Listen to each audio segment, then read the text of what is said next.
India recorded its first H1N1 death on Monday after a 14-year-old girl died in a private hospital in Pune when doctors failed to administer the Tamil flu drug in time.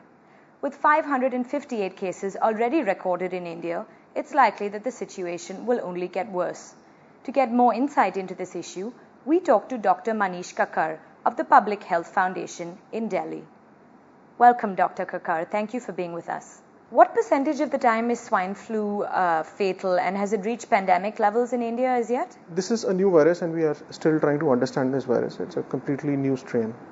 In terms of fatality, there has been a wide variation. As far as India is concerned, currently we have just one death out of 500 odd cases, which brings case fatality to about 0.2% or something, which is pretty less. Given the available evidence, given the epidemiological information that we have about the virus and the virus characterization, the current strain appears to be more transmissible than a normal seasonal influenza virus. But in terms of its virulence, its ability to cause deaths, there is not much difference that is being observed. Could the onset of winter cause this flu to skyrocket? I mean, what's the connection between temperature, humidity, and how the flu festers? If you look at the pattern of the current virus, you've seen it at causing infection and fatality and whatever complications in multiple locations. There are multiple zones and multiple sort of weather conditions where the virus has been perpetuating, causing infections and also whatever complications depending upon the area. So that basically does not make us believe or sort of speculate that the onset of winters is going to skyrocket the number of cases. Why is Pune specifically seeing a disproportionate number of cases of swine flu? See, there is no specific reason as of now.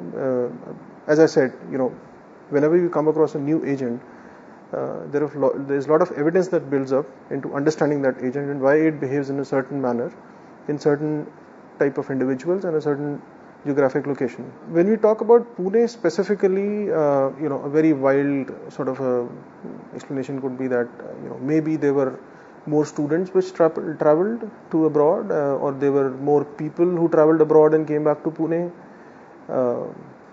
and so there was a contact with the virus which entered into the country. So it could just be a chance finding. Does the Health Ministry have a plan to control the spread, and how do you think that confinement can be enforced? Yes, Health Ministry definitely has a plan. The World Health Organization, it issues guidelines, which is a national. It's actually called a National Influenza Pandemic Preparedness Plan template, which is followed by all the countries across the globe. So similarly, WHO has engaged the Government of India in a consultative process. Are you satisfied with the way that the flu is being monitored throughout India? Is this happening only at entry points like airports, or is it being monitored in other sort of ways as well? Well, as far as the current measures are concerned, it's a fairly calibrated response that they've put in place. Given the constraints and the limitations that we have in our country, we have a huge population and